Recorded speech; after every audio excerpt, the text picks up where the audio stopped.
It's not every day a new vehicle really impresses me, but the Giulia Quadrifoglio is anything but an everyday car.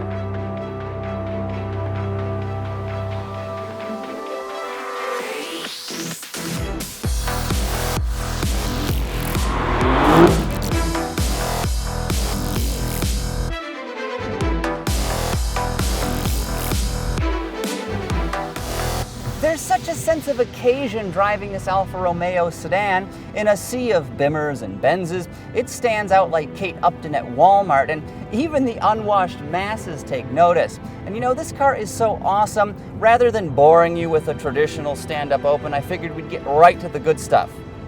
The driving. In simple terms, Giulia comes alive in your hands like she's got a soul of her own. Almost nothing about the driving experience feels synthesized. There's a purity to the way she carries herself that few road-going vehicles can match.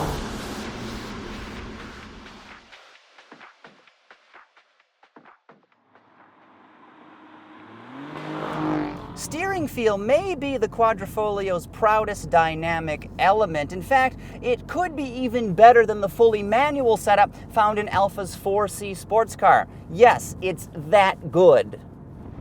This machine changes direction immediately with zero delay. There's no slop or ropiness, and the effort builds naturally, intuitively. It's a perfect connection between my palms and the pavement down below, and it makes me ask why every other car feels like an ox cart in comparison. And the wheel itself is a precision instrument. In this test example, it's trimmed with leather, carbon fiber, and suede.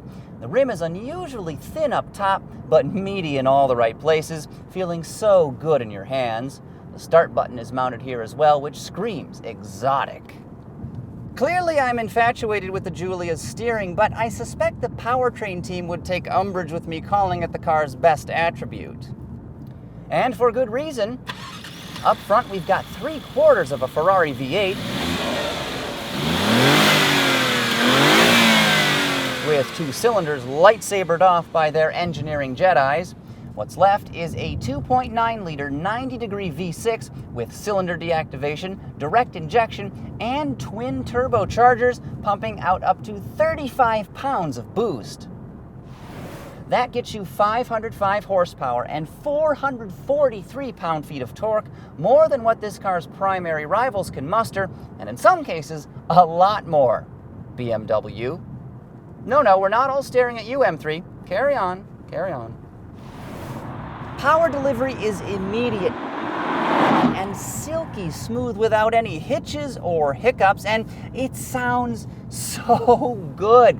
A dual-mode exhaust system allows this engine to make operatic music trumpeted from quad exhaust tips.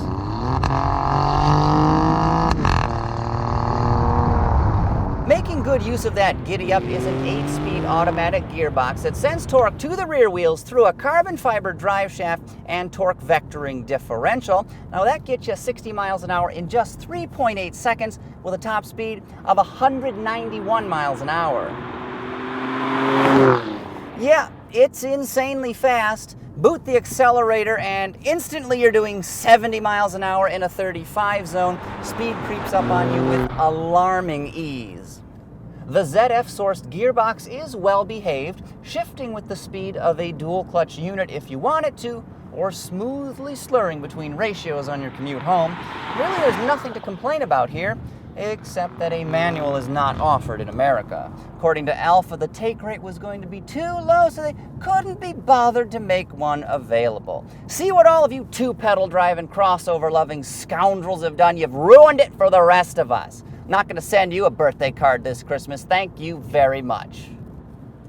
The company's brand new rear-drive Giorgio platform helps provide near 50-50 weight distribution, which allows the Quadrifoglio to feel so neutral, so wonderfully balanced.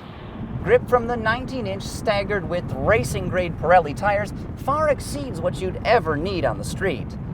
Alfa Romeo's DNA Pro selector allows you to tailor the car's feel to your mood. Dynamic sharpens the brakes and steering, plus makes the engine and transmission more responsive.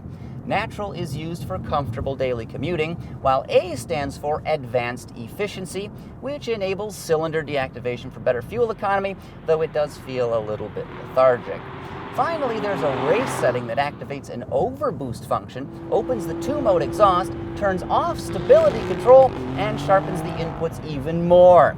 I like this one best, but if you're curious about economy, according to the EPA, you can expect 17 miles per gallon in the city and 24 on highway drives.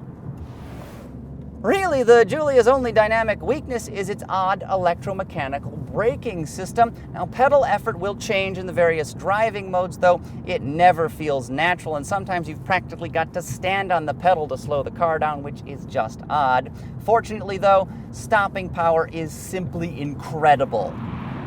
Even with these base binders. Whoa, nearly ripped my dentures out. But if that isn't enough, you can opt for Brembo carbon ceramic brakes. They've got 6-piston front calipers and cost only $8,000. They'll rearrange your internal organs at the tap of a pedal. Aside from those robo binders, my only other complaints about the Giulia are found inside. The cabin is impressively premium, with a flowing organic design, which is a welcome departure from what Germany Inc. offers these days. The leather is soft, seats form-fitting, and space acceptable both in steerage and storage. See what I mean? But the various control knobs feel chintzy. No, sir, I don't like them. Plus, the confusing infotainment system could use a redesign. I also find these self-centering control stalks idiotic. Guys, there was no need to reinvent the wheel. Why did you do this? Lastly, the beautiful metal shift paddles are a touch too close to the steering wheel rim. Half an inch more breathing room would have been great for my fat fingers.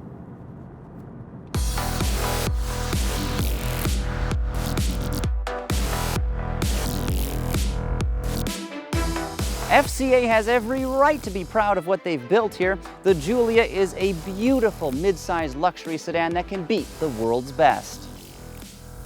Its commendable attributes are numerous, including unbelievable braking performance and class-leading dynamics. The cabin is premium and steering perfect. Its engine also sounds amazing and imbues this car with frightening speed, which is aided by a transmission that never slips up. However, in-car electronics could be improved, ditto for the control stalks and odd-feeling brake pedal. It's also worth noting reliability is a big question mark, and the pricing is rather rich. A base Quadrifoglio starts at about $73,000, but this Monte Carlo Blue example cost a bit more, roughly $77,000. Obviously, that's a lot of money, and any number of cheaper cars out there will deliver similar speed, but I'd hazard to bet that none of them are going to feel quite as special as this ultra-high-performance Alfa Romeo, which is one of the most surprising products I've driven in years.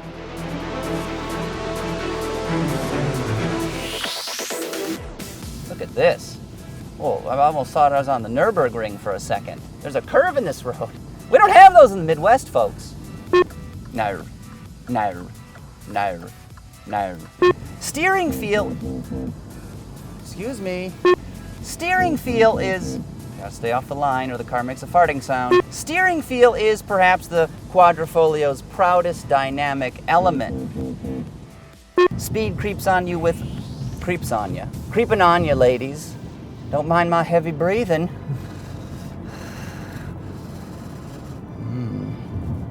Hanging middle school volleyball. Ben is shaking his head.